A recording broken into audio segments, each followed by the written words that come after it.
O sea, ha estado grabando desde...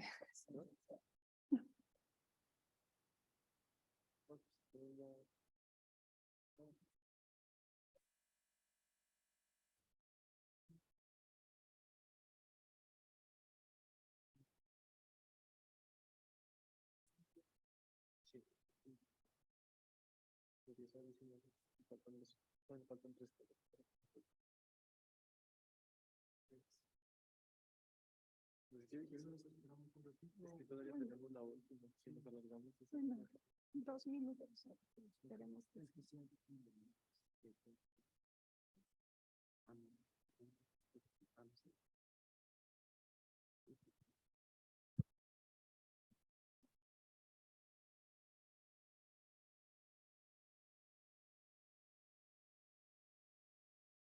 Vamos a esperar 2 minutos y ya empezamos.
Eliazar, me dicen que ya no estás compartiendo tu presentación.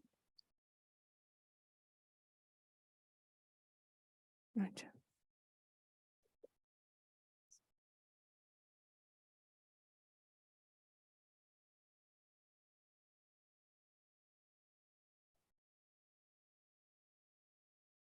Hola, bueno, nuestro siguiente expositor es Eliazar Cotle. Él nos va a hablar sobre producción de extrañeza y formación de un miniplasma de quarks y gluones en colisiones de protones. Adelante, Cotle. Gracias. Buenos días a todos. Déjenme platicarles un poquito acerca de esto de producción de extrañeza.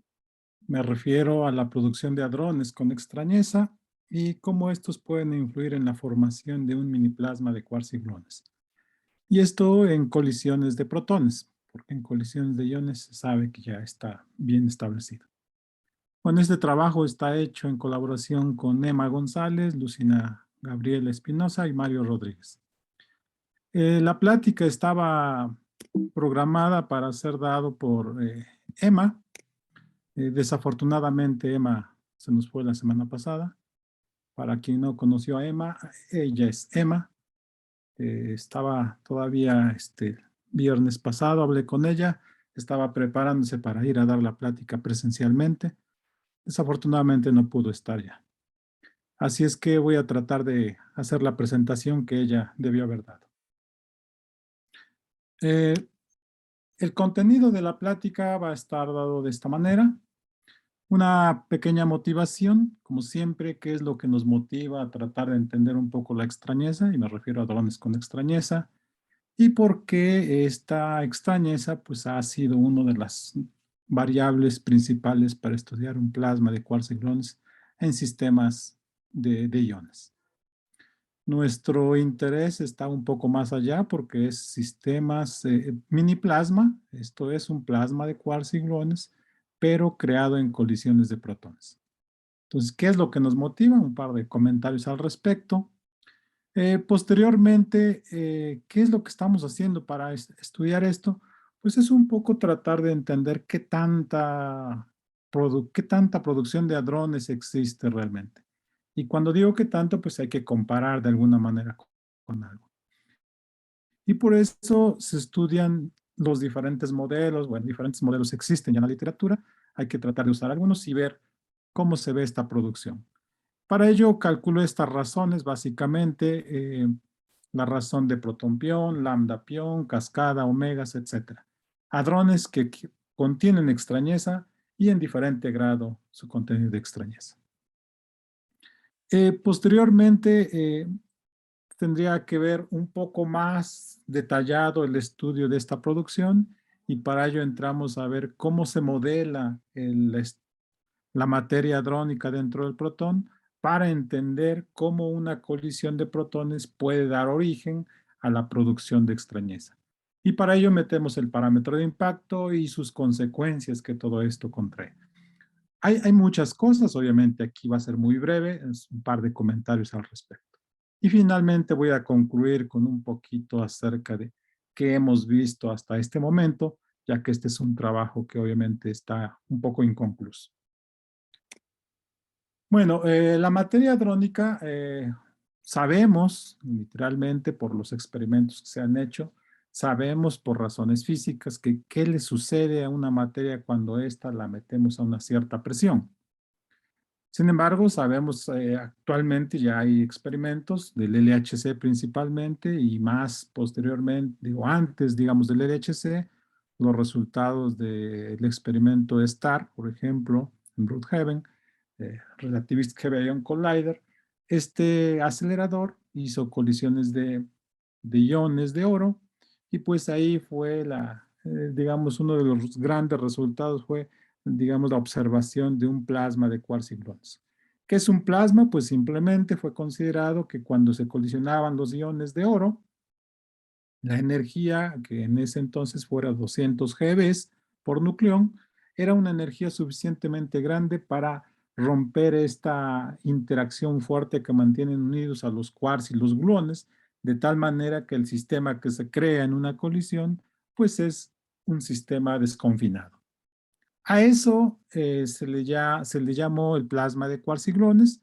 Obviamente tiene ciertas características y que finalmente la conclusión del Relativistic Heavy Ion Collider fue que existía este sistema desconfinado.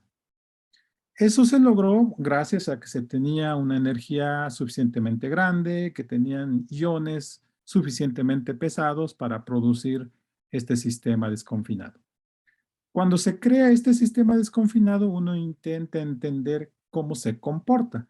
Y sucede que entonces el comportamiento de este sistema pues parecía más que un sistema tipo gas ideal, decían que ahora es un líquido. Entonces, este comportamiento de un fluido pues hace pensar que necesitamos entender mucho más de lo que sabíamos acerca de un gas eh, que así fue considerado originalmente un plasma de quarks y gluones. Bueno, ese es un poco de lo que digamos, se había encontrado. Ahora, un poquito de qué más acerca de por qué la extrañeza en el plasma de quarks y gluones. Pues sucede que cuando creamos esta materia desconfinada, lo que tenemos, decía, son cuarciglones. Esta es una imagen pictórica de qué es lo que tenemos. En este círculo estoy tratando de decir que aquí tenemos el sistema desconfinado y como decíamos, pues existen los quarks y existen los gluones de alguna manera libres. La interacción entre gluones, por ejemplo, origina principalmente sabores extraños. Esto es la producción de pares S-anti-S. Obviamente también existe la otra producción de otros sabores de quarks, pero también existen los S y anti-S. Y hay una cantidad predominante en este sentido. Se puede calcular, existen los cálculos exactos, cálculos de QCD para calcular la producción, las seccionificadas de producción de extrañeza. Dado que existe esta posibilidad de crear extrañeza, uno esperaría que si se crea este sistema desconfinado que estamos llamando plasma de cuarciglones, entonces debería de existir una abundancia de extrañeza respecto al caso de cuando se dan colisiones de protones. Esto es, si tenemos colisiones de protones y pensamos que no existe un desconfinamiento de la materia, en el caso de colisiones de iones, donde sí existe ese desconfinamiento, que sería esta imagen, entonces habría más extrañeza en este último caso. Entonces, esa es una de las observables que fue propuesta desde los años 86 y fue bastante aceptada y fue bastante estudiado porque entonces decíamos que si medíamos extrañeza en los experimentos, pues podrían proporcionar información de estos sistemas desconfinados. Aquí tengo, en esta imagen obviamente, en la parte superior derecha, una omega. Una omega, una partícula compuesta por 3 quarks extraños. En la parte inferior o izquierda tenemos una cascada que sería un sistema compuesto por 2 quarks extraños y un D. Esto es simplemente para indicar que podrían existir más producción de estas en colisiones de iones respecto a colisiones de protones. Pero más aún, se supone que estas son partículas que viven muy poco tiempo, existen muchas resonancias que viven muy poco tiempo y que contienen extrañeza.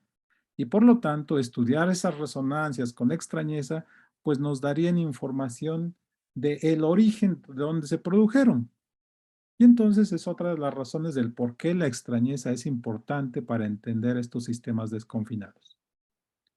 Hasta aquí todo va bien porque tenemos un plasma de cuarciglones en el LHC, se ha estudiado bastante, se entiende muchas cosas, no del todo, pero se entiende que existe este plasma, se entiende varias de sus propiedades, se le ha calculado la viscosidad que tiene este plasma, se le ha medido el tamaño donde se produce esto.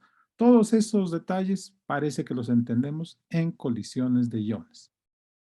Sin embargo, en caso de colisiones de protones, ahí está un poco más complicado decir que podemos entender.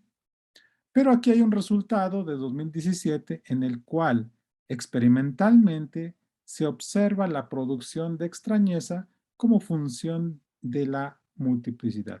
Esto es, una vez que se tiene una colisión de protones, esto es el resultado de colisiones de protones, uno cuantifica cuál es la cantidad de extrañeza que se produce. Y eso lo miden en función de la cantidad de partículas por colisión.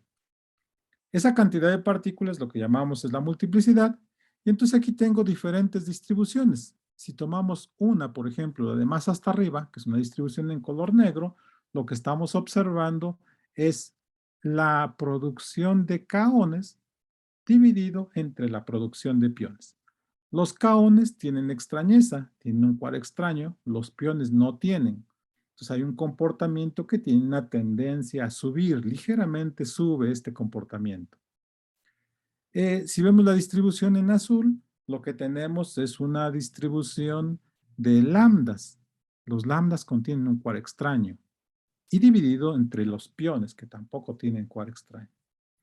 Bueno, el caso de los verdes son cascadas. Los cascadas tienen 2 quarks extraños, igual, dividido entre piones que no tienen extrañeza. Y la última que está abajo es en rojo, son los omegas. Los omegas tienen 3 quarks extraños, dividido entre los piones que no tienen extrañeza. Entonces, lo que estamos observando que a medida que el hadrón contiene mayor extrañeza, el comportamiento tiende a subir respecto a los que no tienen extrañeza. Y esto es como función de la multiplicidad. Este es el resultado del experimento ALICE, colisiones protón-protón, y ahí hay diferentes curvas que son calculados con diferentes modelos. Y podemos ver que pues, los modelos no describen los datos experimentales. La conclusión de este experimento, o de este resultado explícitamente, es que hay un incremento de extrañeza y ese incremento es, en el caso de iones, es una indicación de la creación de un plasma. Dado que ahora estamos en colisiones de protones, entonces estamos pensando de un mini plasma de quarks-gluones. Y es un mini plasma en el sentido literal, ya que ahora lo que estamos diciendo es que podemos calcular el tamaño, y pues el tamaño es un poquito más grande que el tamaño del protón. Entonces es un mini plasma de quarks-gluones. Esto ha sido objeto de mucho estudio de diferentes maneras. Entonces déjenme mostrarles un poquito más acerca de estos resultados y qué es lo que estamos tratando de entender ahora. Aquí hay un trabajo, un par de comentarios de algunos trabajos donde tratan de estudiar los modelos, diferentes modelos de interacción hadrónica que se han usado para simular chubascos atmosféricos. Y la razón de esto es que experimentalmente el experimento YER, que es dedicado justamente a rayos cósmicos, pues ha encontrado un resultado que dice que hay un exceso de muones, se observa un exceso de muones respecto de lo esperado. ¿Cómo explican ese exceso? No hay una explicación concreta, pero hay trabajos que tratan de dar una explicación. Y aquí he citado, por ejemplo, en la parte de abajo, en las referencias, donde he citado un par de trabajos que dan posibles explicaciones. Una posible explicación es justamente que se crea un mini plasma de quarks-gluones cuando los rayos cósmicos entran a la atmósfera, interaccionan con la atmósfera y producen ciertas cascadas. Esa producción, posible producción de un mini plasma de quarks-gluones, obviamente está en discusiones de si es o no es. Y una de las maneras de explicar eso, pues es que probablemente la producción de hadrones con extrañeza daría origen a un incremento en la producción de muones, y qué es lo que se está observando. ¿Cómo estudiar esto? Bueno, otra vez, hay que entender que la energía que se produce en una colisión de un chubasco atmosférico es alcanzable a la energía que tiene en el LHC. Y por lo tanto, uno esperaría que si podemos estudiar lo que se observa en el LHC, pues sería bueno también caracterizarlo en el medio de los chubascos atmosféricos. Son propuestas, hay modelos, hay trabajo al respecto. Entonces aquí está una imagen otra vez de caricatura de cómo la gente intenta decir que los chubascos atmosféricos podrían crear un mini plasma de quarks-gluones y que eso podría originar el exceso de muones. La razón muy sencilla es, imaginemos que un rayo cósmico interacciona en la atmósfera y por lo tanto se va a producir hadrones. Entre esos hadrones van a producir, por ejemplo, los kaones, los piones, son los que dan origen a muones y que probablemente esos hadrones con extrañeza, pues obviamente van a dar un incremento en la extrañeza, pero al mismo tiempo van a producir una supresión de energía, la cual esta se vería transferida, digamos, a la parte electromagnética. Entonces aquí tenemos tres cascadas, la parte, digamos, la componente muónica, la componente hadrónica y la componente electromagnética. Entonces la componente electromagnética podría incrementar su energía y eso sería una posible indicación de que existe extrañeza por allá en la interacción del rayo cósmico y que eso podría dar una explicación a un mini plasma de quarks y gluones. Esa es una posible explicación para una observación del experimento YER. Obviamente es un trabajo, ahí está, es un trabajo más o menos reciente y hay trabajos relacionados con esto. Entre estos estudios, lo que hicieron fue pues tratar de ver, cuantificar la producción de hadrones como función de la multiplicidad a la manera en que lo hace o lo hizo el experimento Alice. Y este es uno de sus resultados principales de estos trabajos. Por ejemplo, aquí nuevamente, aquí en el eje vertical, lo que tengo es la razón de protones a piones, de caones a piones, de lambdas a piones, cascadas y omegas a piones. Ahí están sus etiquetas. Si vemos el primero más arriba, por ejemplo, es la de protones, protones a piones. Podemos ver que el comportamiento es básicamente lineal.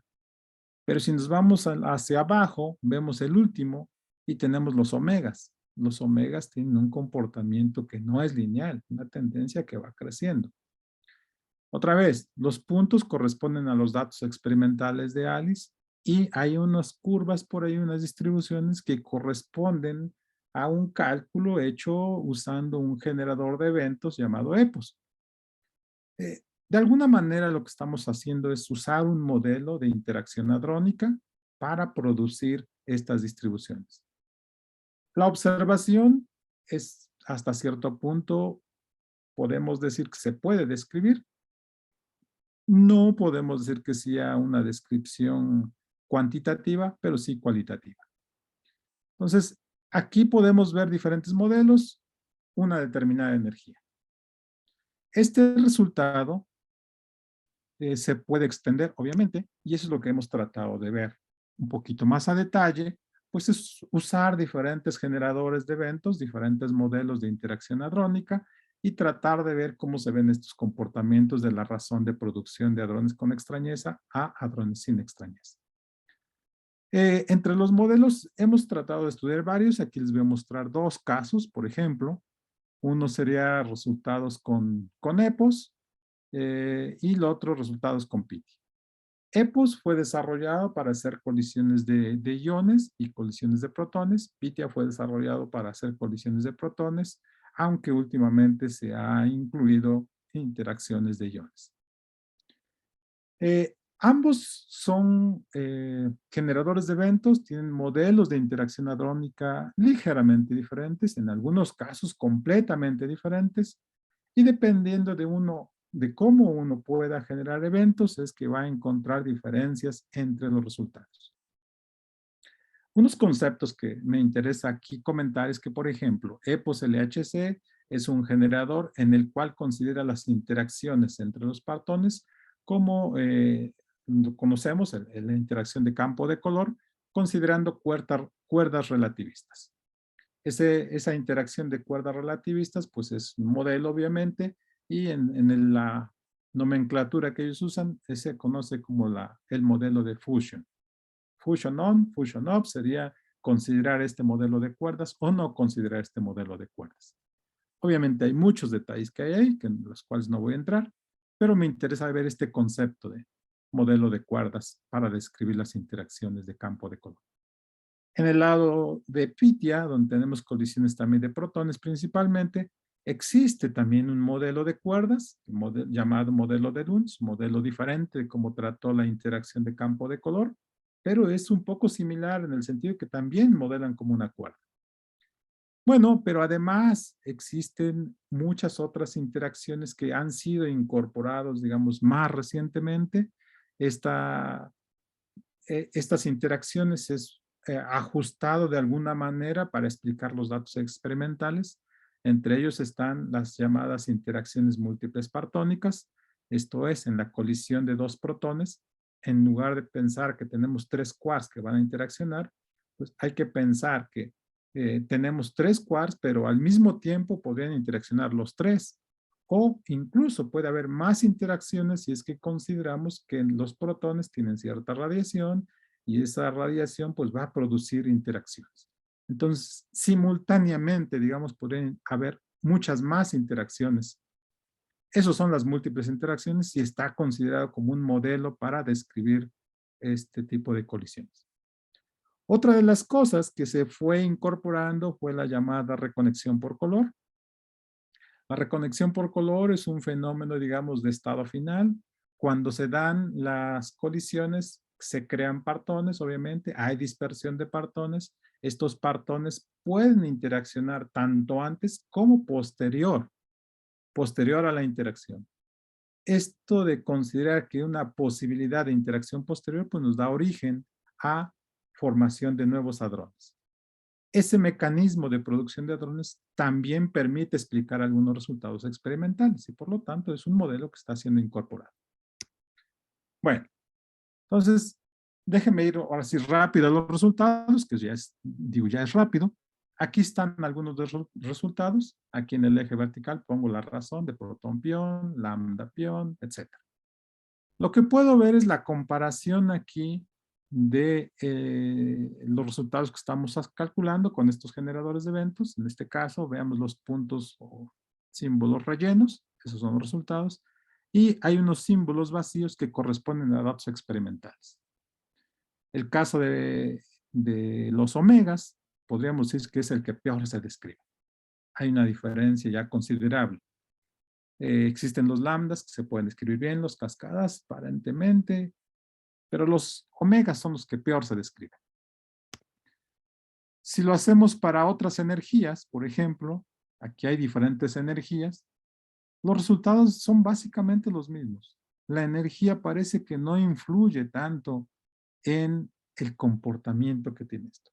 Y otra vez, están ahí de fondo los símbolos vacíos que corresponden a datos experimentales y que aparentemente, pues, se puede decir que de alguna manera se describen razonablemente. Pero otra vez, el caso de los omegas no se describen, creo yo. Son los peores que se pueden decir que se describen.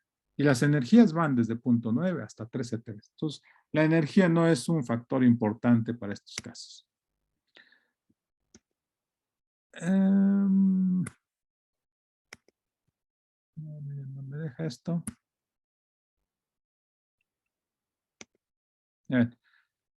Otra cosa, si nos olvidamos de la energía, porque ya vimos que no afecta tanto, sí podemos considerar diferentes modelos de interacción y aquí se consideran dos. Por ejemplo, él considera esta interacción de campo de color a través de modelarlo por una cuerda relativista. Pues aquí nos dice que el resultado, veamos los puntos rojos y puntos negros, en el caso de la razón de protón-pión, pues aparentemente hay pequeña diferencia y la diferencia se va incrementando a medida que incrementamos la multiplicidad. A baja multiplicidad, pues diríamos que hasta es compatible con los datos y todo está muy bien. Este es el caso de protón a pión. Si nos vamos al caso de lambdas a piones, que es el lado izquierdo, sí observamos una dependencia fuerte del modelo de interacción hadrónica. Nuevamente podemos describir el caso de los datos experimentales, son los puntos, símbolos vacíos, comparado con estos cuadros negros, se pueden describir. Este es el modelo de cuerdas para modelar la interacción de campo de color, está muy bien descrito. En el lado derecho tenemos los cascadas, igual se puede describir si consideramos campos de color modelados por una cuerda. Esto nos hace pensar que existe un modelo dentro de estos generadores que describe que funciona muy bien, pero uno no. Si nos vamos ahora al caso de otro generador de eventos, un modelo diferente, aquí nuevamente lo que se está comparando son tres energías diferentes. Las mismas razones, podemos ver ahí, razones de kaones a piones, protones a piones, lambdas, cascadas, omegas a piones. Podemos ver el conjunto de puntos de hasta arriba, por ejemplo, y esos son los kaones. Pues se puede decir que no hay dependencia de la energía, pero los demás conjuntos de razones sí tienen una dependencia. Es ligera, pero hay una pequeña dependencia con la energía. Entonces aquí sí hay un factor importante a considerar, la energía.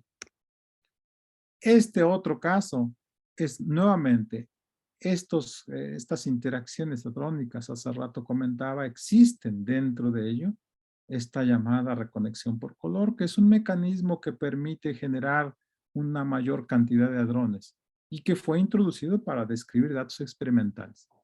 Se sabe entonces que es muy bueno para describir datos experimentales. Aquí hacemos esta comparación. Estamos considerando dos conjuntos de puntos, los puntos vacíos y los puntos rojos, digamos. La comparación entre ellos es considerar o no considerar este modelo que contribuye a la hadronización. Vemos pequeñas diferencias, pero sí se observa mayor diferencia en el caso de los omegas, otra vez, que es la distribución que está hasta abajo. Ahí sí se observa una diferencia considerable.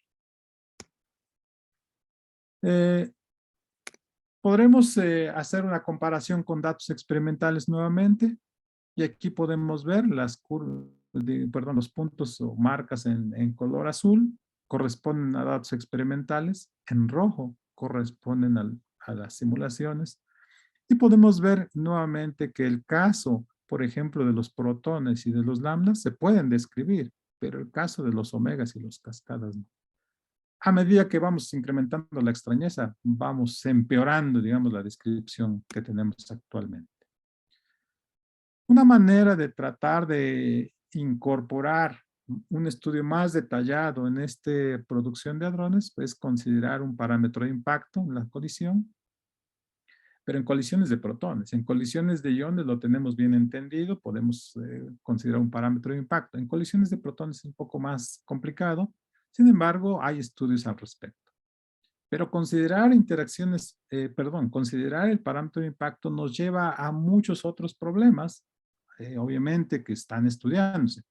Por ejemplo, nos lleva a considerar múltiples interacciones partónicas, nos lleva a entender cómo está la estructura del protón, nos lleva a entender cuál es el tamaño realmente del protón, nos lleva a entender las correlaciones en multiplicidad, esto es, en las partículas que se producen tanto en diferentes direcciones, nos lleva a posiblemente usar modelos que se conocen en colisiones de iones, como el modelo de Glauber, pero aplicado a colisiones de protones. Nos lleva a escalamiento de variables para describir justamente los resultados experimentales. Hay mucho al respecto y nosotros hemos por ahí puesto también algunas contribuciones para entender estos comportamientos de la producción de extrañeza y otros hadrones.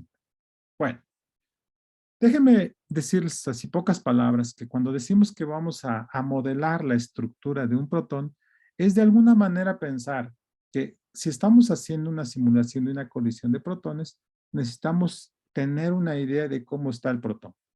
Y entonces aquí tenemos pues simplemente una distribución doble gaussiana para tener la estructura o la masa hadrónica de este protón. Esa es la idea básica que hay detrás de ello.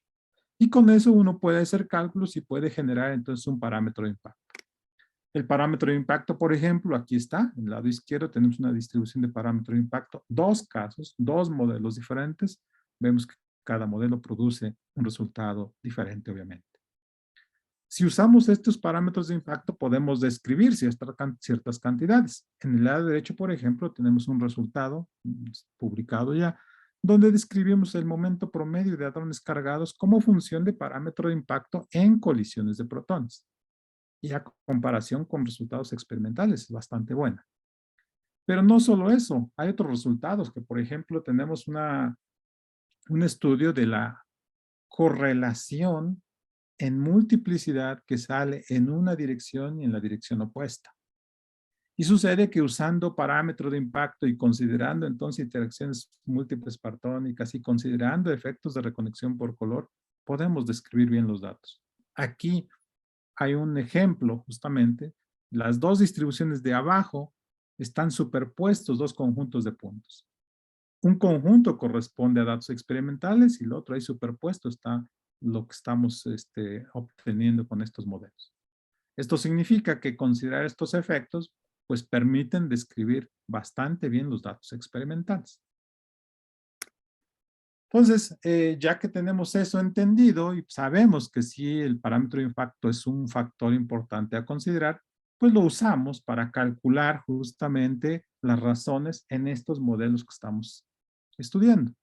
Y aquí nuevamente el resultado, como está indicado aquí, la producción de protones a piones, lambdas a piones, cascadas, omegas.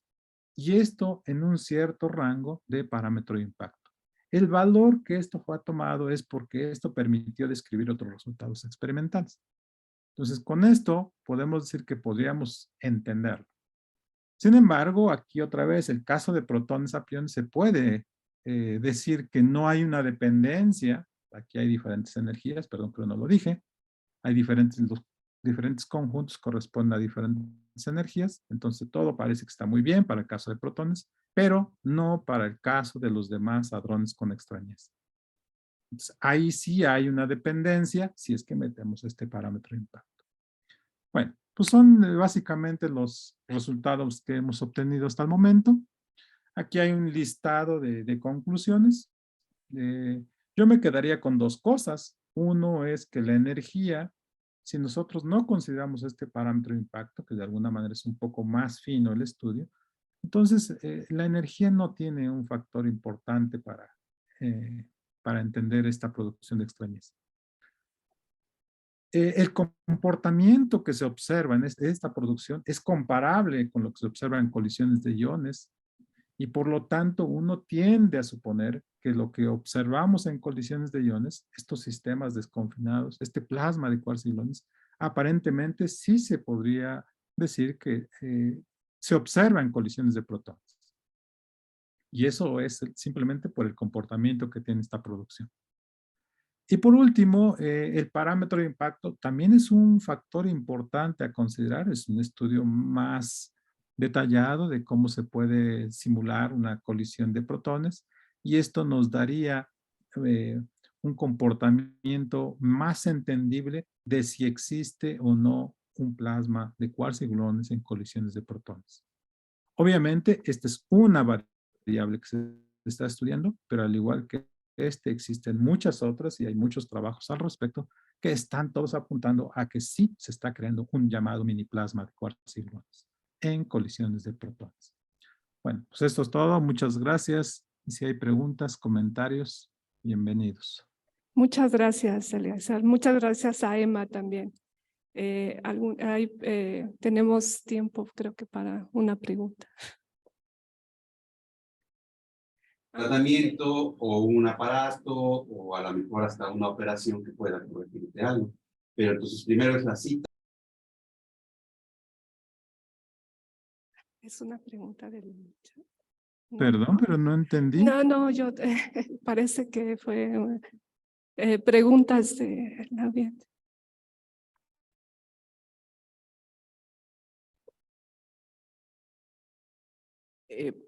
Buenas, muy interesante. Yo tenía una duda respecto a las observaciones que se están haciendo en chubascos atmosféricos y una posible observación de un mini plasma.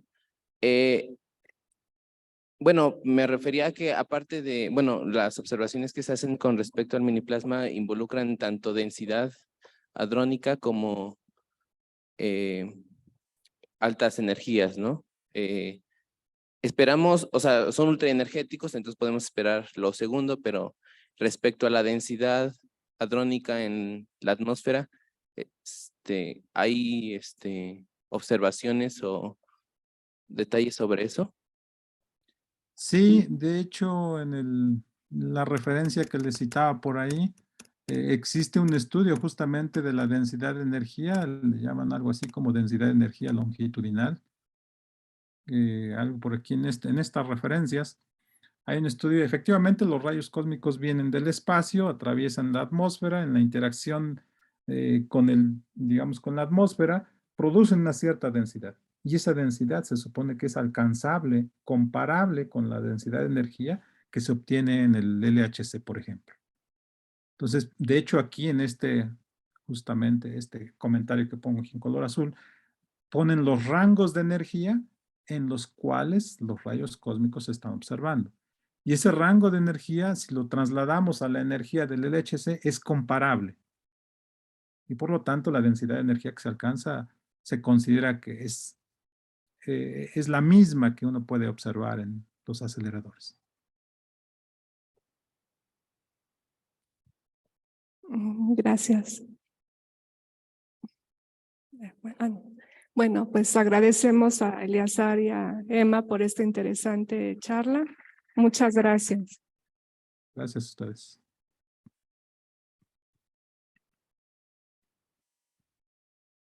Nuestro siguiente expositor es virtual, ¿verdad? Néstor, ¿puedes compartir tu pantalla, por favor? Sí, gracias.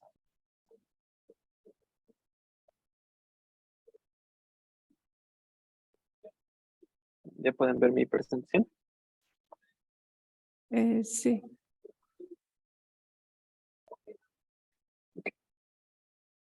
¿Puedo comenzar? No, bueno, nuestro siguiente expositor es Néstor Raúl Mancilla. Él nos hablará sobre búsqueda de materia oscura con el detector CMS del LHC del SAM. Adelante, Néstor. Gracias. Gracias, buenos días. Bueno, ya leyeron el título del trabajo, que es parte de mi trabajo como estudiante de maestría en la Benemérita Universidad Autónoma de Puebla, y mi asesora es la doctora María Isabel Pedraza Morales. Brevemente, el contenido de la plática, el objetivo, una introducción, descripción del análisis, los factores de escala, los resultados y las conclusiones. Como saben, dentro del modelo estándar sigue habiendo problemas sin resolver, como es la masa de los neutrinos, que se sabe que poseen masa, la jerarquía de masas de los quarks, y también se tiene la materia oscura. Dentro de estas búsquedas de nueva física, se contemplan decaimientos como son del bosón de Higgs, o en algunos otros casos como en modelos más allá del modelo estándar. Para nuestro análisis, se hace en el contexto de materia oscura, utilizando el modelo simplificado llamado mono-Dark-Higgs, el cual contempla un Higgs en el sector oscuro. Para esto, haremos énfasis en la importancia del ajuste en la eficiencia de la estimación de la energía. Debido a observaciones astrofísicas, es como sabemos de la existencia de la materia oscura. Y dentro de estas evidencias tenemos las lentes gravitacionales, así como la rotación de las galaxias. Dentro de los modelos, para medir las curvas de rotación, tenemos el modelo de Kepler, que se ajusta muy bien para el sistema solar, como vemos en la figura en color negro y amarillo, y podemos concluir que la velocidad decrece conforme aumenta la distancia al centro. También lo podemos ver en comparación en la otra tabla en color verde. Sin embargo, con los datos vemos que no ocurre lo mismo. En color rojo vemos que al incrementar la distancia, también incrementa la velocidad. Y se cree que este incremento en la velocidad es debido a la presencia de materia oscura. Dentro de las características de la materia oscura, tenemos que es estable o al menos un tiempo de vida mayor a la edad del universo, ya que no se ha medido diferencia entre las cantidades de materia bariónica con la materia oscura. Se sabe que es eléctricamente neutra y que interactúa débilmente, lo que quiere decir que solo interactúa de manera gravitacional y no con el resto de las otras fuerzas. Como podemos ver en la figura, se consideran tres posibles métodos de detección. Uno es el método de detección directa, en el cual se espera detectar dispersiones de núcleos. También se tiene el método de detección indirecta, detectando señales a través de detecciones. Y el método por medio de colisiones, en el cual se espera detectar señales de materia oscura a través de colisiones de partículas del modelo estándar. Dentro de estas colisiones, dentro de estos métodos en colisiones, se caracterizan por en el estado final tener energía perdida más un objeto que pueda ser detectado en el experimento. A estos tipos de análisis tenemos como por ejemplo los que llaman mono algo, que pueden ser mono jet, mono gamma o utilizando el bosón W y Z. Así, dentro de estos experimentos tenemos el experimento del CMS en el LHC CERN, el cual pesa 14 toneladas, tiene 15 metros de alto y 28 de largo. Este experimento está diseñado para detectar muones con gran precisión, así también como electrones, fotones y hadronización de las partículas que se detectan como jets. Los componentes del detector son el Silicon Tracker para detectar trazas de partículas cargadas, el calorímetro electrónico para detectar electrones, el calorímetro drónico que reconstruye la energía y dirección de las partículas para reconstruir los jets, también cuenta con un campo magnético de 3.8 teslas y al final tenemos a los detectores de muones. El modelo que utilizamos se llama mono-Dark-Higgs, el cual contempla que las partículas de materia oscura no están en el estado más ligero, lo que quiere decir que estas partículas no decaen a partículas del modelo estándar, lo cual nos abre la posibilidad de obtener nuevos decaimientos. De manera análoga, como se tiene el modelo estándar, en el modelo estándar se contempla un Higgs en el sector oscuro que genera las masas del resto de las partículas. Así, incluyendo un mediador de spin 1, Z', obtenemos que nuestra señal en el estado final es las partículas de materia oscura más el decaimiento del Dark Higgs en un par de quarks B, que es visible como un fat jet. Debido a que es un modelo simplificado, tenemos 4 parámetros en el modelo, que son la masa del Dark Higgs, la masa del mediador, la masa de las partículas de materia oscura y el valor de los couplings. Es por eso que en el estado final, al tener las partículas de materia oscura y un fat jet, es importante la calibración de los objetos físicos para distinguir aquellos procesos que tengan un par de quarks B. Debido a esto, se seleccionan los eventos que contengan energía perdida y un fat jet producido por un par de B-quarks, entre los cuales tenemos que las mayores fuentes de eventos de fondo son fat jets que contengan este par de B-quarks, más fat jets que contengan un B y un C-quark. Así, dentro de los principales eventos de fondo, tenemos un TT-bar, que como podemos ver en la visualización de los eventos, este puede decaer en el top puede decaer en un quark B y en un quark W.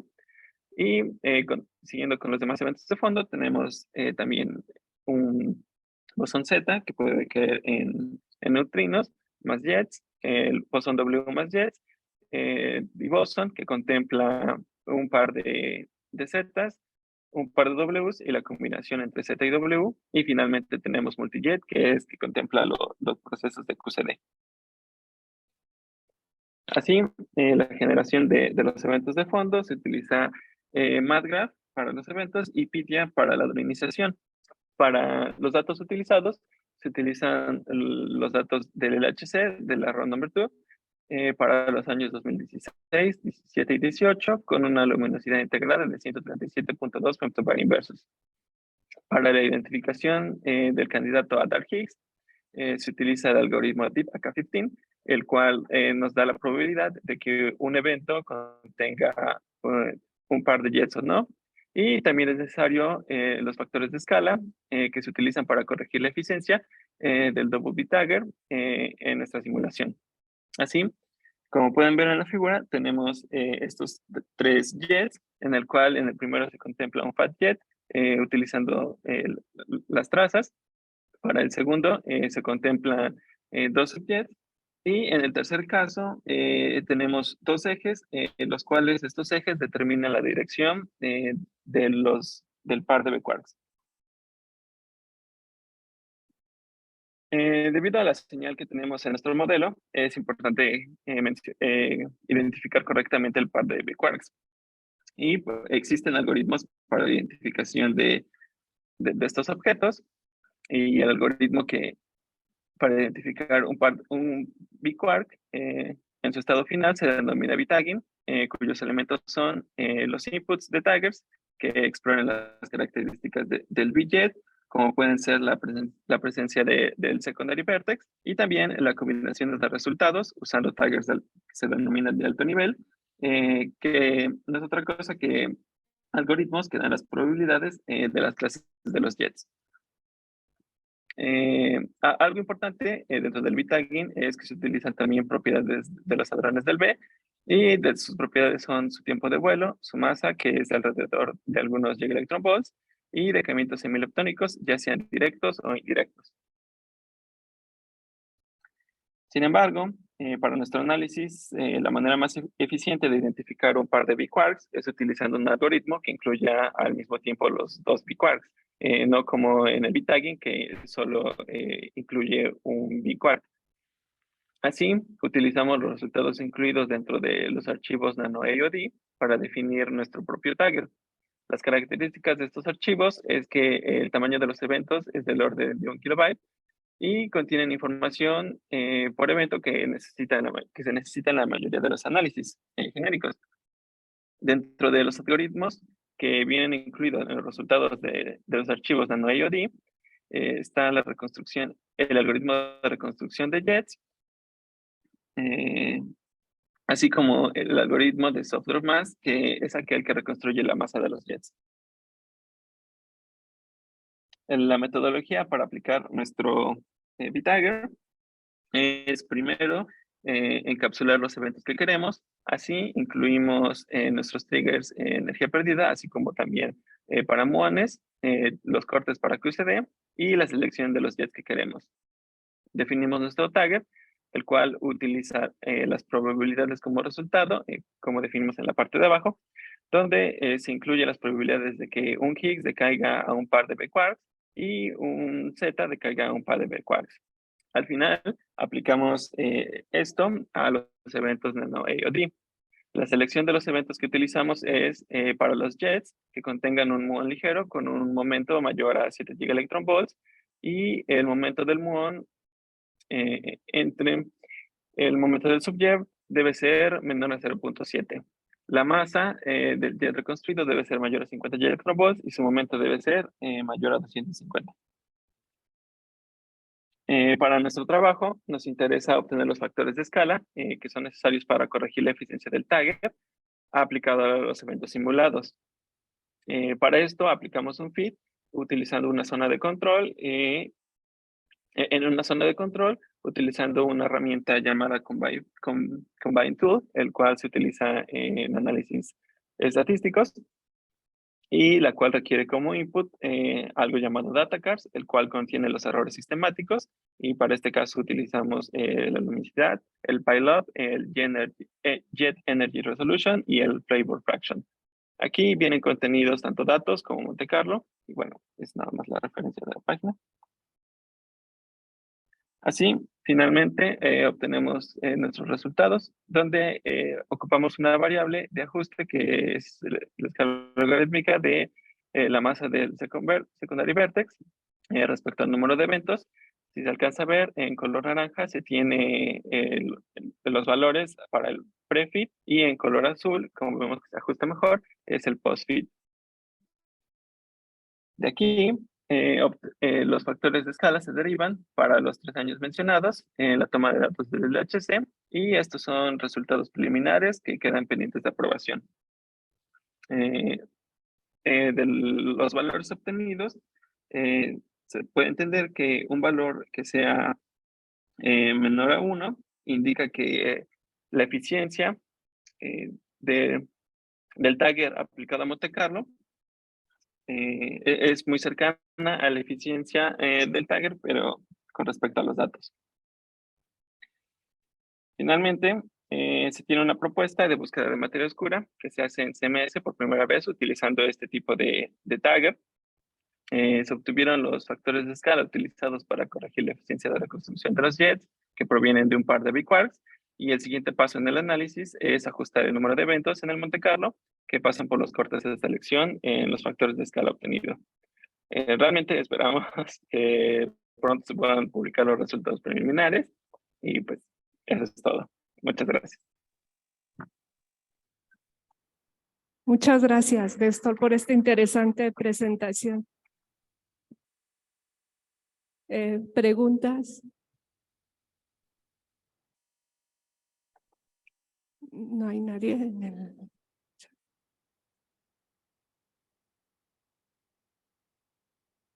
Adelante. Sí, gracias. Quería preguntar de dónde viene tu Z prima. Tal vez lo has dicho, pero no lo seguí bien. ¿Qué tipo de Z prima tienes y qué propiedades supones? ¿Cuál es tu grupo de norma?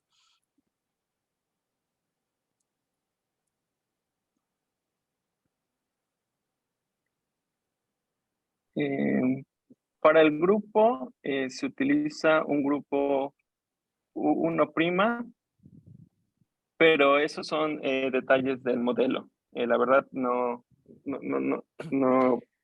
podría responder un poco más sobre eso. Sí, pero ¿a qué acopla este 1'?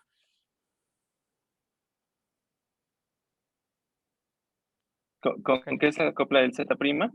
Sí, Con las partículas de materia oscura. pero por las partículas normales también, ¿no? ¿Se refiere también a las del modelo estándar? Sí, sí, a las partículas conocidas también acopla de alguna manera. En el modelo se propone que se acopla con el Dark Higgs, pero no. La verdad, no me gustaría responder eso para responderlo mal, pero me parece que no. Ok, gracias. ¿Más preguntas?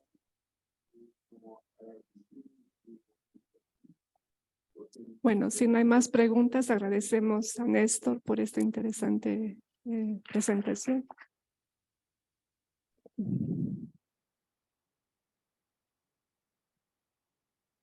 Nuestro siguiente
nuestro siguiente expositor es Fernando Enrique Neri Huerta.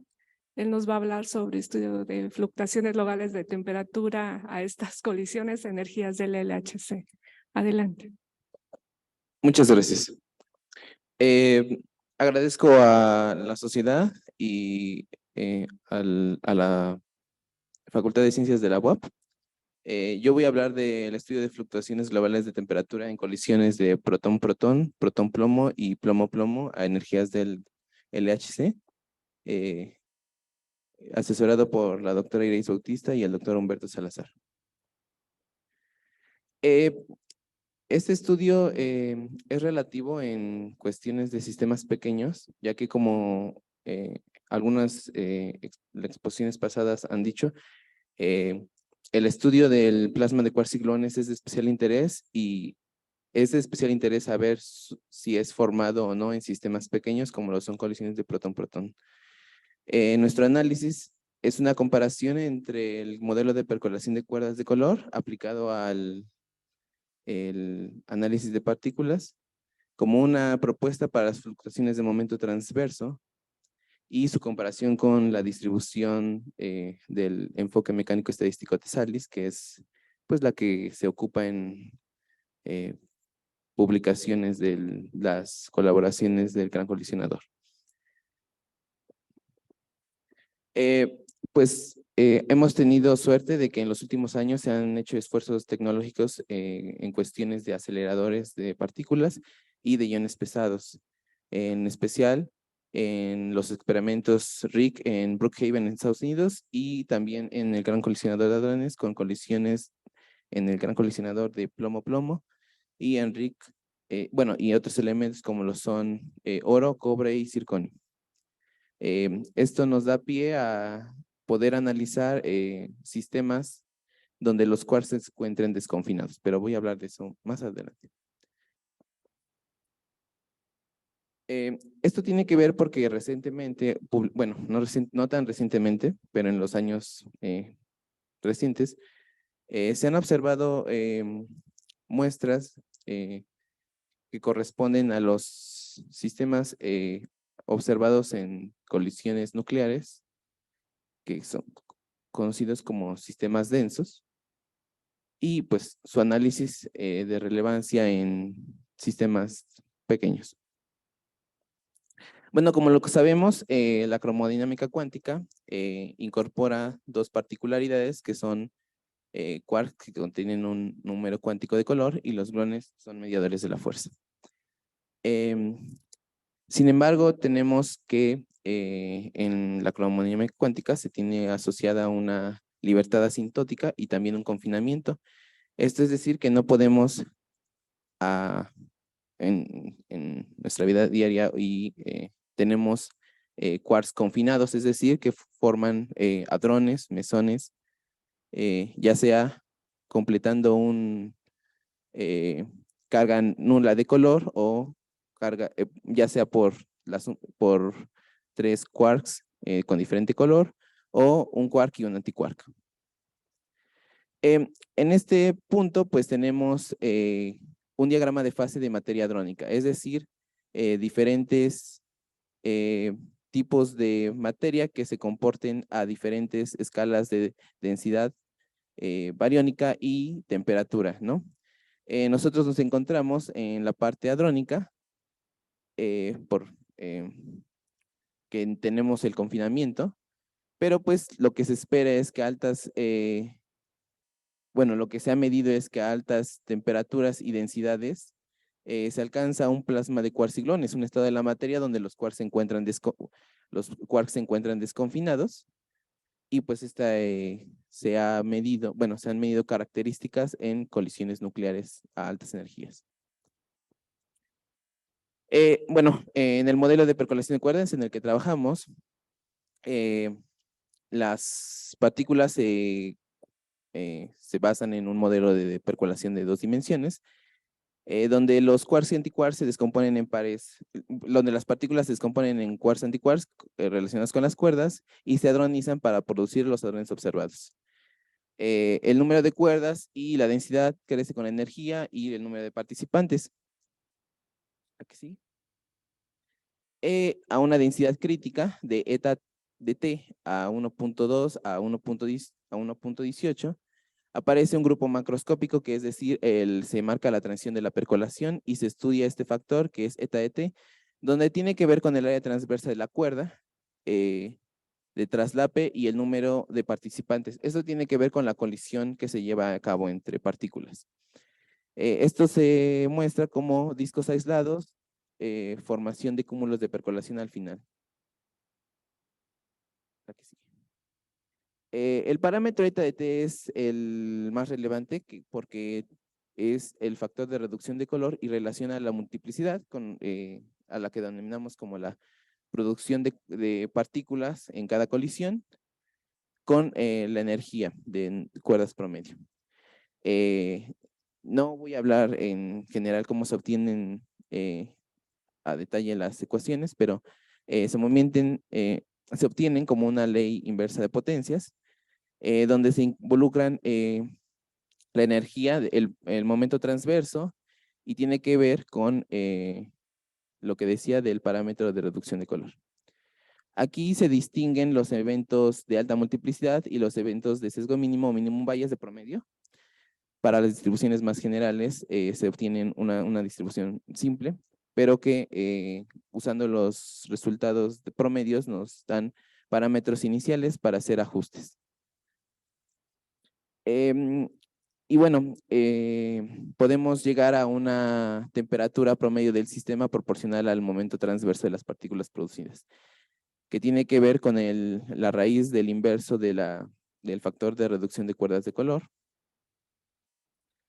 Estos son los ajustes que se realizan en el modelo de percolación a distribuciones de momento transverso de piones, a energías del gran colisionador de hadrones y de protón-protón y también plomo-plomo y protón-plomo. Aquí en las líneas de barra se muestran los datos que son de las distribuciones de piones y en el color son los ajustes realizados. Estos parámetros nos sirven para poder posteriormente hacerlo individualmente a diferentes tipos de multiplicidad. ¿Sí? Estos son ya los ajustes realizados a diferentes tipos de multiplicidad con las a distribuciones de piones en protón-protón a 0.9 TeV, a 2.7 TeV, la que sigue, a 7 y a 13 TeV. Como se puede observar, a mayores energías de colisión de centro de masa, tenemos mayores multiplicidades. ¿Sí? Esta es relacionada a colisión de protón-plomo, aunque no es tan, estas fueron de la corrida pasada, aunque no son tan energéticas como las últimas que se hicieron en protón-protón, por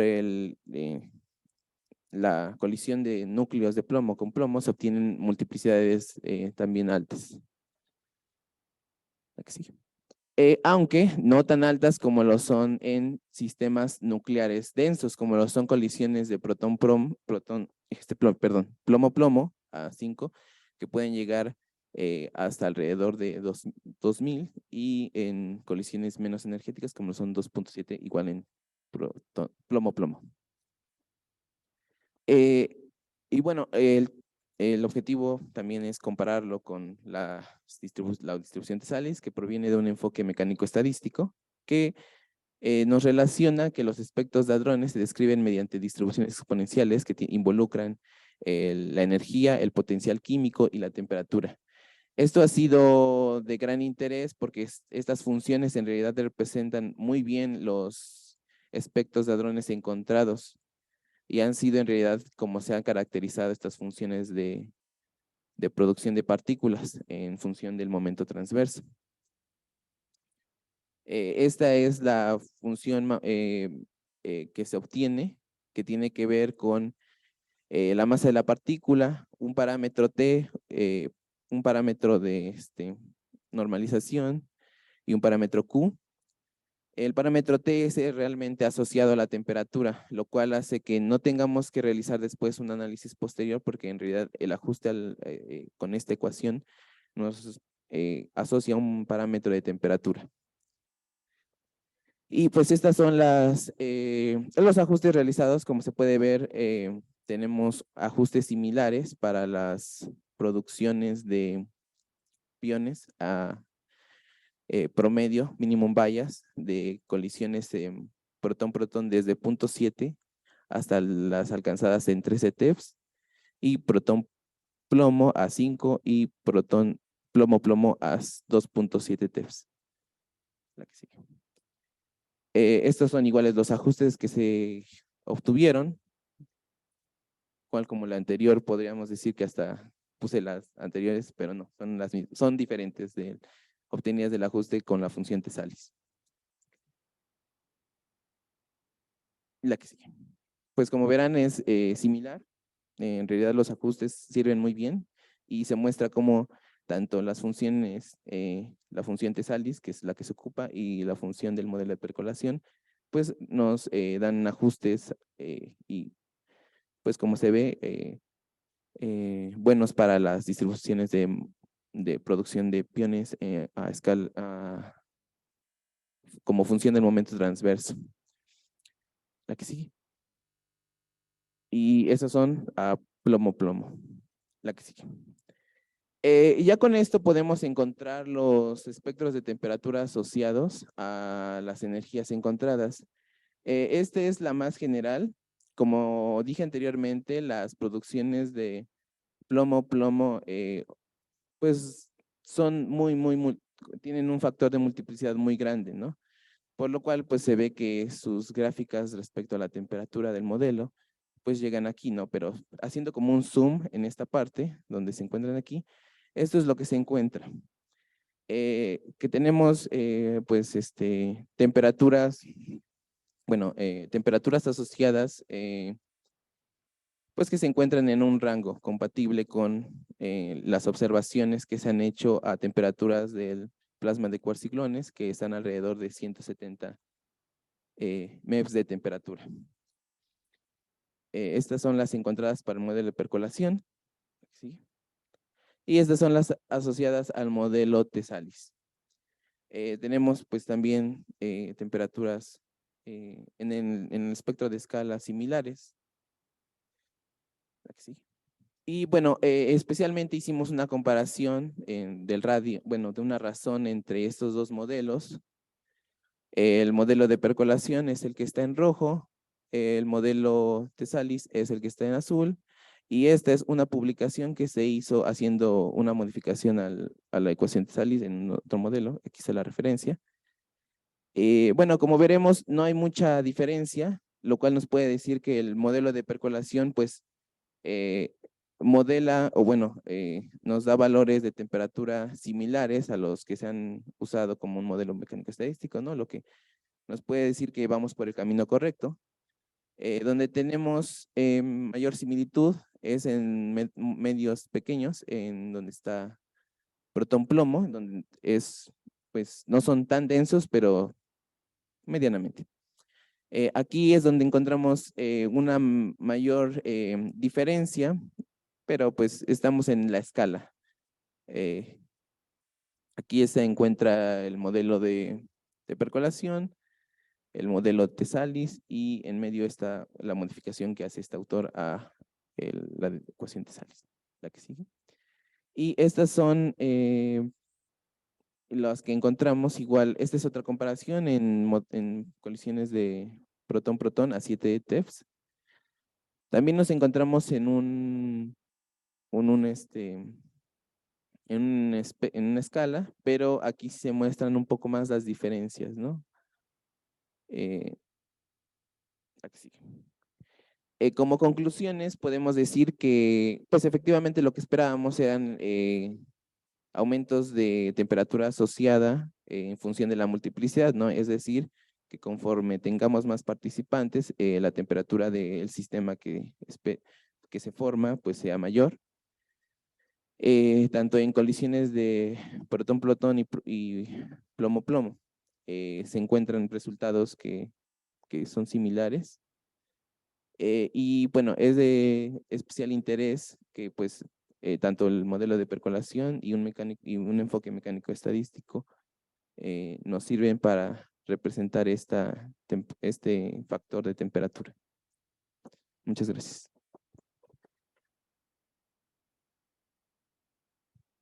Muchas gracias. Muchas gracias, Fernando, por este interesante trabajo. ¿Preguntas?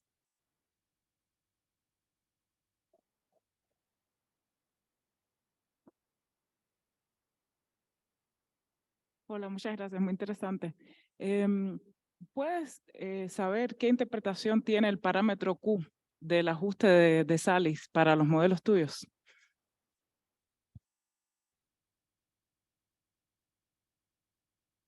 Sí, el modelo de Tesalis tiene que ver con una escala de termalización. Es de importancia, sí, pero yo no lo estudio tanto porque en realidad no existe un análogo en el modelo de percolación de cuerdas para comparar el parámetro Q, que es un grado de termalización, es decir, cómo evoluciona el enfriamiento. No se toma en cuenta aquí, aunque sí es importante y sí pues lo he obtenido porque pues el ajuste nos da estos tres valores. No lo pongo aquí porque, como decía, el modelo de percolación no nos da un parámetro con el que lo podamos comparar. Los parámetros que tanto el enfoque de la distribución Tesalis y el modelo de percolación es la temperatura. Entonces, no lo pongo porque, pues, en general yo me enfoco en el modelo de percolación aplicado a los sistemas pequeños.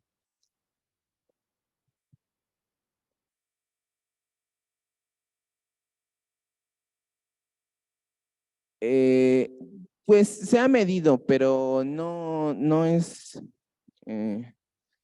tan relevante, ¿no? Porque como lo mostré en el diagrama de fase al principio, tenemos condiciones de el plasma de cuarciclones se asocia a altas densidades y alta temperatura.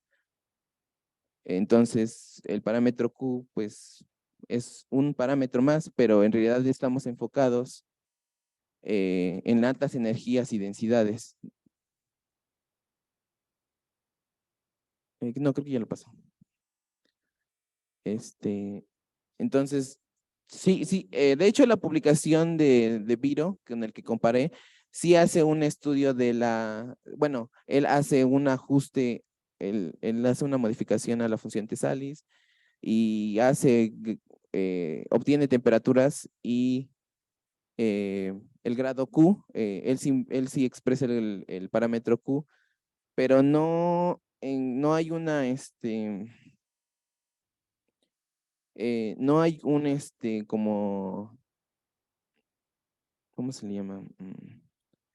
Una función que en realidad modele bien el parámetro Q, ¿no? O sea, sí lo publica, ¿no? O sea, publica todos los parámetros a muchas energías, ¿no? Y su publicación en realidad tiene que ver con, obtiene simulación, bueno, obtiene los ajustes tanto a sistemas muy nucleares, yo nada más me enfoqué a las que se obtienen del LHC, que pues son como las más relevantes, pero pues él lo hace para sistemas de diferentes tipos nucleares, como son oro y cobre y muchas a bajas energías incluso.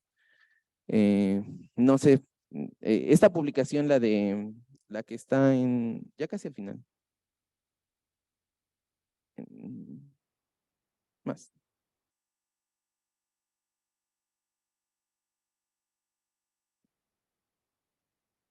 Esta publicación es la que sí estudia ese parámetro con un poco más a detalle. Por si tienes más dudas, esta publicación sí es pues la que estudia ese parámetro más a detalle.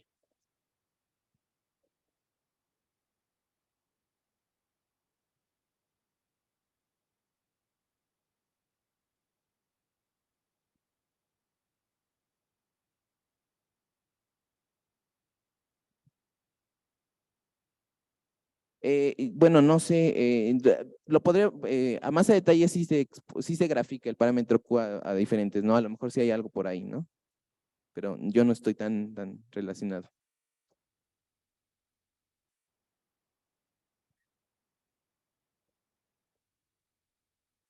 Adelante. ¿Quién es? Sí, gracias. Realmente ya anticipó una de mis preguntas, pero entonces quería saber si nos puedes dar un resumen de qué parámetros usas, cuántos parámetros usas para hacer estos ajustes para ambos modelos, percolación y Tsallis. Sí, claro. Bueno, en relación al modelo de percolación, nosotros primero usamos las distribuciones de promedio como guía. ¿Puedes regresar casi al principio?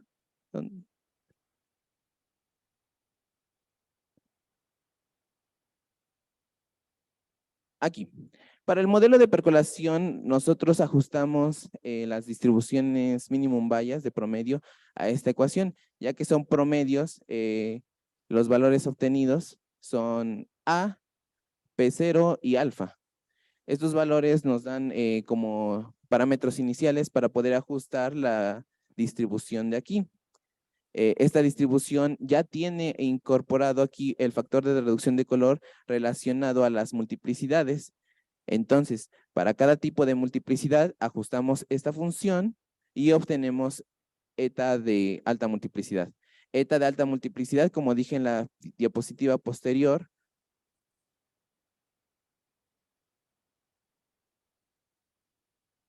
está relacionado a la temperatura.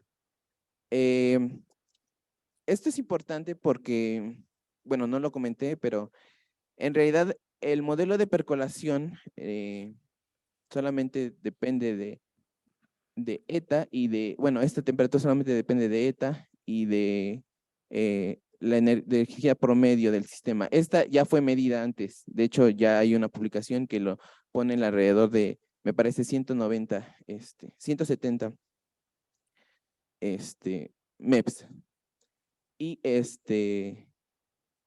¿cómo se llama? Para el modelo de percolación, para el modelo Tesalis, en realidad tenemos tres factores, tres parámetros libres con el cual se tiene que ajustar las distribuciones a diferentes multiplicidades.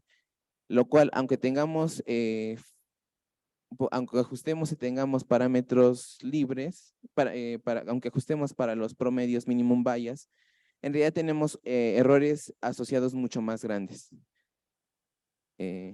Porque pues tenemos más parámetros, ¿no?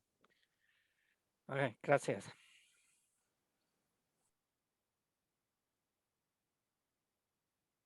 ¿Hay otra pregunta? Una pregunta, ¿se puede? Sí, adelante.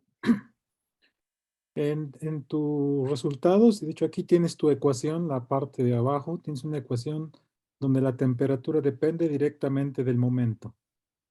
Pero tus ajustes de momento están en un rango que va aproximadamente a 1.2 GB. ¿Cómo cambia entonces tu temperatura cuando tomas ajustes en un rango más alto o más amplio en todo caso? No. ¿Podría repetir la pregunta, perdón? Sí, tu resultado de esta ecuación que tienes aquí dice que la temperatura depende directamente del momento transverso promedio. Bueno, ese es una constante que se toma en el modelo, ¿no? Para sistemas pequeños. Este No, ya es un parámetro fijo. Este es un parámetro de momento promedio. Y el que varía sí es es una función del parámetro del factor de reducción de color. Este ya es, ya hay una publicación, pero no la puse. Pero bueno, está en las, pero ese factor, perdón, sí, es ese factor F que depende ahí de ujú, del momento, igual depende del momento y eso depende del rango de momento en el cual tú estás ajustando. ujú. Y yo veo que tus ajustes van en un rango que va hasta 1.2 GB, pero datos experimentales, pues hay un rango mucho más grande. Entonces, ¿has Ah, claro, considerado ajustar sí, en sí, un sí. rangos Sí, más hay, grandes? hay rangos más grandes. Al final, ¿pueden seguir? Ajá, claro, se refiere a la escala, ¿no? Sí. Tenemos. Sí, está acotado. Sí podríamos tomar más. En realidad no se toman rangos menores a 0.04, perdón, 0.4 gigaelectronvolts para evitar los efectos de resonancia y porque en realidad en esa parte es bastante eficaz tanto el modelo Tesalis como eh, el modelo de percolación en la representación de sistemas, ¿no? Después todavía se puede hacer, pero pues creo que la escala llega hasta 0.2. Bueno, no puedo, no sé ahorita no me acuerdo muy bien hasta dónde llega la escala de datos. Estos datos no lo mencioné, pero fueron tomados de las publicaciones publicadas por la colaboración CMS para producciones de piones. Pero sí, sí se podría hacer un poco más, me parece, pero no tanto.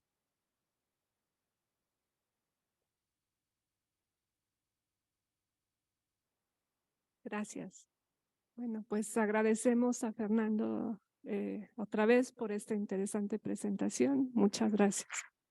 Nuestro siguiente era Daisy. ¿Está aquí?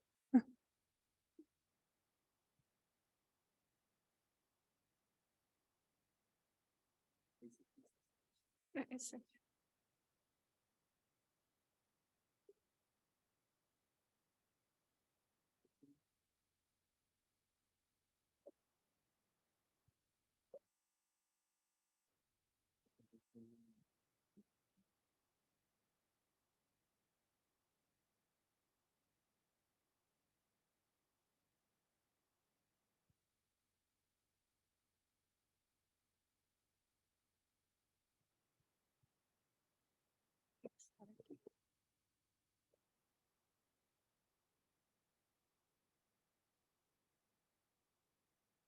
Bueno.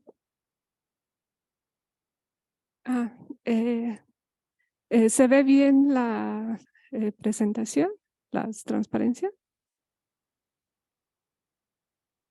Si hay gente conectada. A ver quiénes están. Sí. Gracias. Bueno, nuestra última presentación será dada por Daisy Casas Sánchez.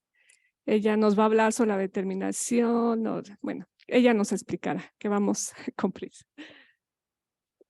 Buenos días. Bueno, mi nombre es Daisy Casas. Estoy asesorada por la doctora Iraíz Bautista Guzmán. Mi tema es la determinación del entrelazamiento de la entropía de acuerdo al modelo de disco gris en colisiones protón-protón. Bueno, nuestra motivación, nuestro fin es que de acuerdo a las mediciones que se realizan en Auger, en el observatorio Auger y en los experimentos del HC, pues con estos datos que son a muy altas energías, pues los podemos utilizar para estudiar el comportamiento asintótico, el límite de comportamiento asintótico en el modelo de disco negro, altas energías.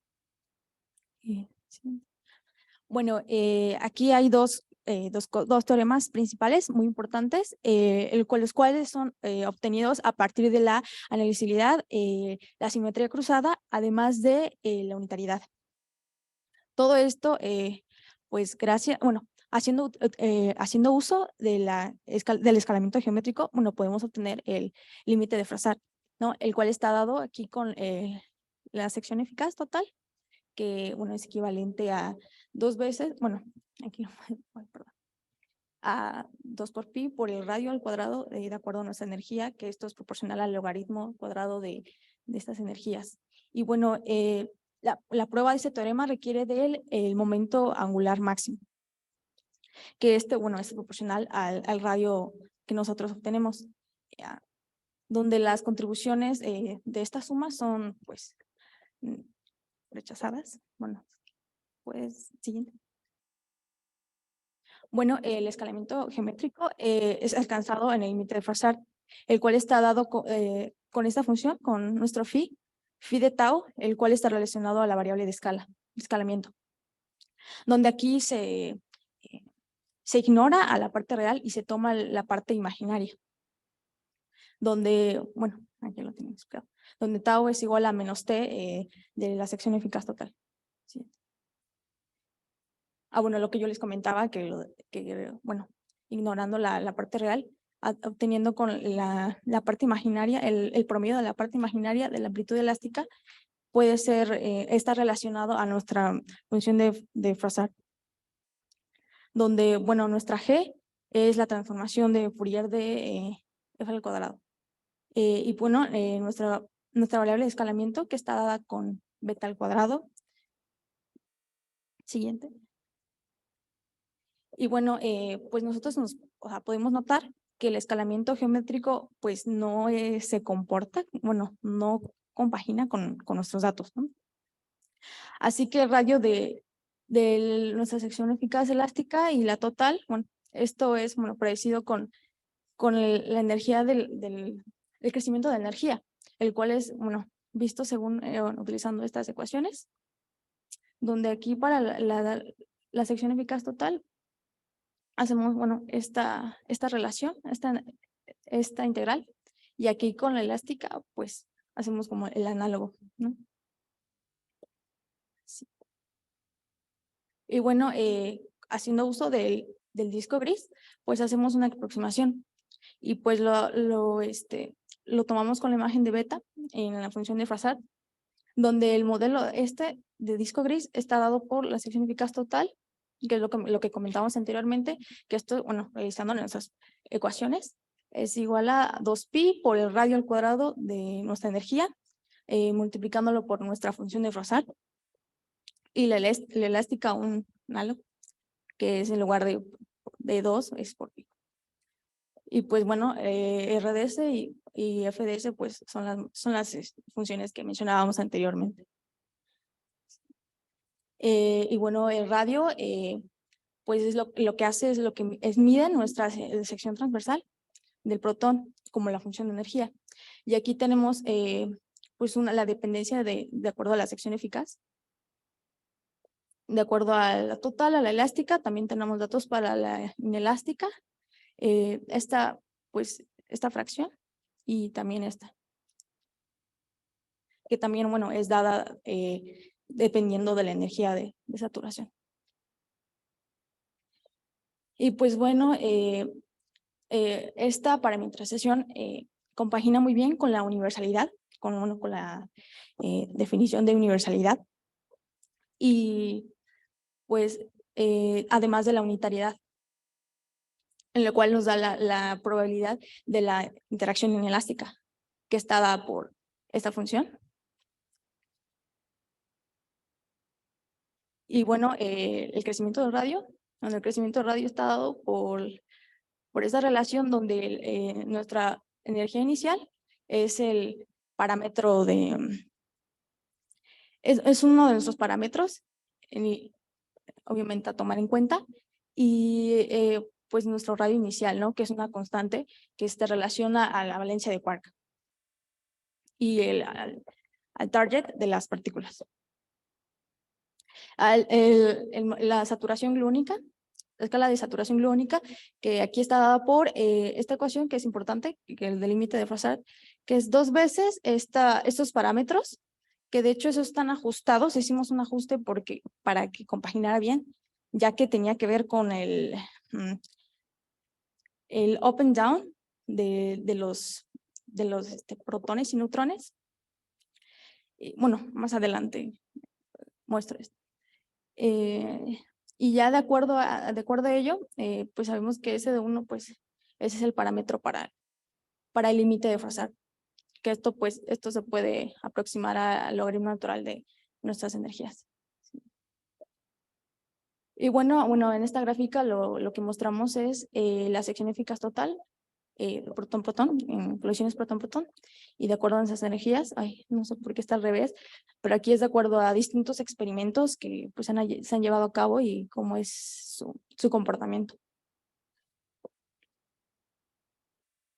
Y pues aquí lo que se hace es una comparación igual está al revés, disculpen, la comparación entre la sección eficaz total, la elástica y la inelástica para comparar el comportamiento, como estamos aquí a distintas energías. Y bueno, esto pues simplemente son algunos de los valores que tomamos para estos parámetros, anteriormente mostrados en la ecuación. Pues,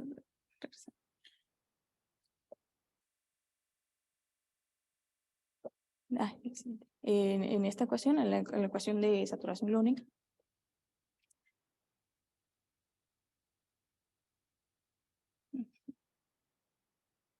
No, gracias. Y bueno, esto de acuerdo a neutrón-protón, protón-protón, que nosotros lo que utilizamos fue protón-protón únicamente.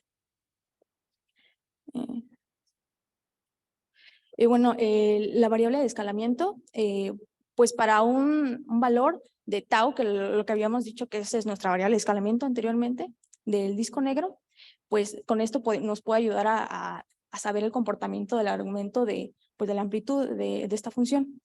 Y utilizando este valor, calculado no es mi trabajo, en otro trabajo, y haciendo un ajuste de acuerdo a los datos experimentales, nos da que alfa es igual a 1.47. Sí. Y bueno, aquí lo que podemos ver en esta gráfica es la descripción del disco gris de la sección eficaz, donde la línea roja, es lo del comportamiento del disco gris de acuerdo al modelo de disco gris, y la punteada, el azul, es de acuerdo al comportamiento del modelo del disco negro. Esto igual en distintos experimentos a distintas energías. Haciendo el fit, por ejemplo, aquí de Auger a 50 TePs, que obviamente sabemos que son de rayos cósmicos muy energéticos, y por ejemplo de Totem, que está a 8, que está por aquí el fit, y entre otros. todo esto es de acuerdo a Proton. Y bueno, la sección eficaz elástica pues está dada por una integral, la cual pues es el esparcimiento elástico, la cual pues aquí hacemos, bueno, de acuerdo a esto, hacemos un desarrollo, no voy a poder explicar exhaustivamente esto, y pues nuestra pendiente es que esté dependiente del parámetro de B, está definido como la diferencial del logaritmo de esta función anterior. Y ya considerando que nuestra función B, pues obtenemos que es esto. Está muy chiquito. Sí. Gracias. Y bueno, considerando las parametrizaciones analíticas para la distribución gluónica, bueno, en el contexto de trabajando ahí en el formalismo de QCD, de la saturación de QCD, y en relación con la entropía del partón, pues vemos que el entrelazamiento de entropía está dado por esta expresión, donde, bueno, el logaritmo por XY, según de acuerdo a esta función. Y con nuestra distribución gluónica, que está evaluada en estas variables, y la rapidez, donde utilizamos la escala de Yorken.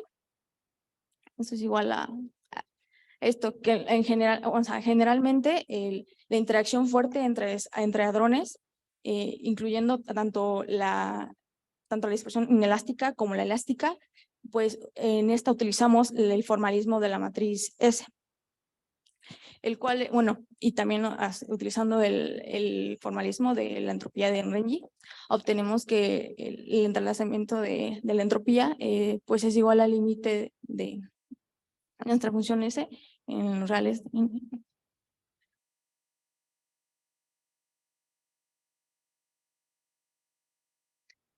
Y bueno, haciendo uso del anterior y haciendo un despeje.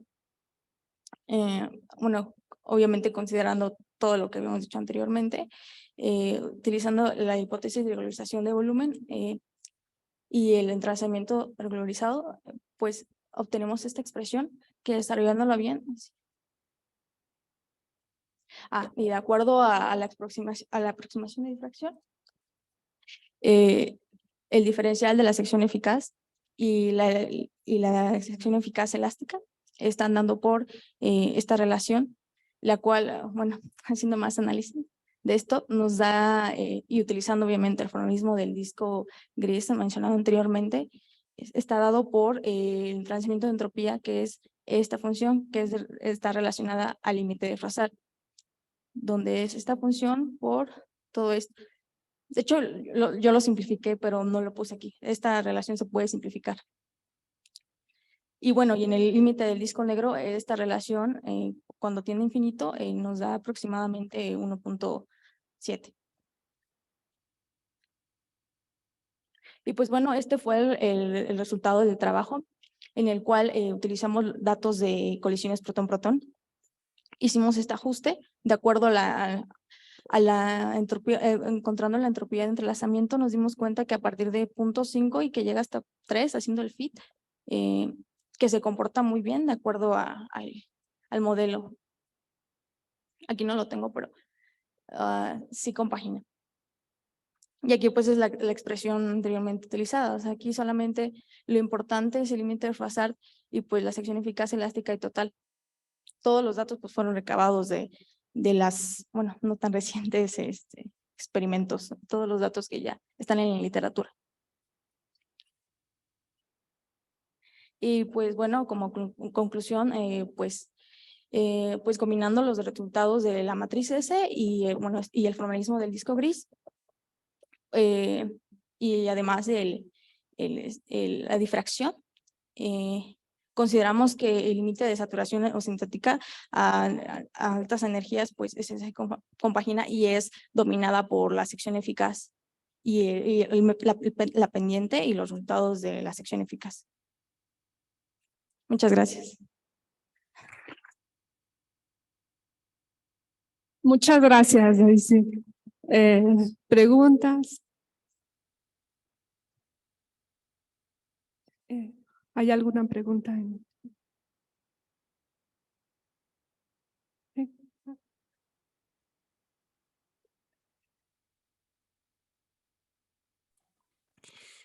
Sí, quería preguntar cuál es la hipótesis que conduce a este límite de Froissart.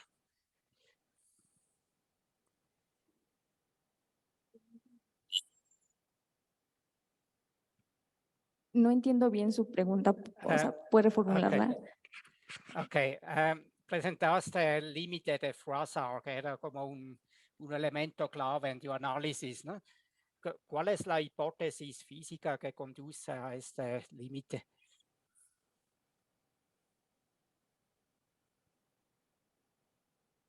Pues, bueno, de hecho, bueno, nosotros lo estuvimos utilizando, no soy la única que está utilizando este límite para hacer comparaciones entre la sección eficaz total para tanto la entropía, otros compañeros están trabajando con la temperatura y más que nada lo que queremos lograr ver es o sea, es como, más que nada nosotros lo utilizamos como herramienta porque eso nos sirve más que nada para compararlo con el modelo de disco gris y el modelo de disco negro. Bueno, decimos, este no resulta directamente de QCD, me imagino. Entonces, físicamente, ¿qué cosa adicional hay que suponer?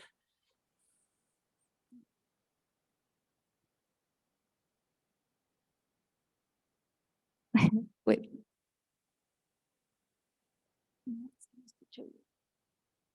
¿puede repetirlo? Es que no lo escucho, disculpe. ¿Qué hipótesis se usa además de QCD o modelo de patrones para llegar a estas propiedades como este límite de Froissart? Pues de hecho, en nuestro grupo de investigación estamos utilizando el modelo de percolación de cuerdas, que el compañero anteriormente también está trabajando también en ello. Ok. Gracias. ¿Más preguntas, comentarios? Bueno, agradecemos a Daisy por su participación. Bueno, muchas gracias a todos por su asistencia. Ya llegamos al final de este día. Muchas gracias a todos los expositores de hoy. Gracias.